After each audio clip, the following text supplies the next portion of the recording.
I was almost 9 months pregnant when one simple notification shattered my peace. I just settled into bed, my hand resting on my belly, feeling my baby kick, when my phone chimed. The screen lit up with an unexpected message from the PAX accounting system, transaction report attached.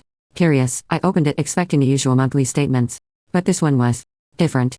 I'd always trusted Drake with the PAX funds. He handled all the finances, sparing me from the constant oversight. He'd insisted it was easier that way. Leave the numbers to me, he'd say, assuring me everything was under control. But something in me, maybe just a feeling, nagged at me that night. That's why, on a whim, I decided to link my phone to the PAX accounting system so I'd get monthly reports automatically. I chalked it up to instincts, pregnancy, maybe, but now seeing that report, I realized there was more to it. Drake, my beta, had made a pretty hefty purchase. Actually, more than hefty, thousands of dollars spent on something extravagant. I squinted at the screen, rereading the item description. Wolf pendant with pure moonstone. And that was just the first item. Every month for the last 3 years there was a new item. Gold banded wolf rings, silver cuffs with carvings, sapphires for protection, diamonds, and many more to mention. Altogether, it was enough to secure our entire pack for a decade. Why would Drake spend that kind of money on jewelry? And, more importantly, who was it for? Then, as if on cue, another message popped up. Melanie Harlow wants to connect with you on PAC Link. I froze, staring at it. Accept request. I swallowed, hovering over the screen before pressing accept. No sooner had I accepted than a message from her appeared. Alpha Cassandra. It's a pleasure to finally meet you. My heart pounded. It felt like a trap, like the walls were closing in. Ignoring the message, I went straight to the sender's profile. The first picture I saw was of a woman, wearing that exact wolf pendant.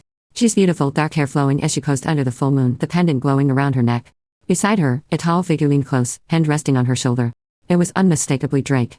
I felt a tightness in my chest, like a betrayal too deep to put into words. 3 years, he'd been sneaking off to see her for 3 years. I kept scrolling. She had all the pieces of jewelry, the rings, the earrings, the cuffs, the sapphires, diamonds, each with a smug caption. My mooncake is so generous.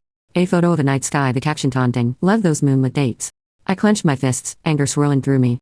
Every caption, every picture was like another twist of the knife. I had trusted him, confided in him, relying to keep the PAX throne, especially after we lost our first child. The memory hit me hard. The last time I was this far along carrying our first child, things were so different. I'd been so excited, counting down the days and planning everything in meticulous detail. But then that awful night came. I remembered how I called Drake, desperate for him to be with me as everything started going wrong. The pain had hit suddenly, and when I reached for my phone, I thought he'd be there in a heartbeat. But he wasn't. He said he was too busy handling urgent PAC business. The pain of losing our child was like a storm I thought I'd never survive. I'd leaned on him afterward, needing his support more than ever. He'd said all the right things, promised he'd always be there. I clung to his words, believing he cared just as deeply. But now, as I stared at the screen in front of me, my stomach twisted. Melanie's post, each one with a date and timestamp, had been right there the whole time, but I'd never thought to look. And there it was, a photo from that same night. Drake and Melanie, out together, celebrating their 1-year anniversary. She'd posted a picture of them clinking glasses, the full moon in the background, captioned with, lucky to have my beta by my side tonight.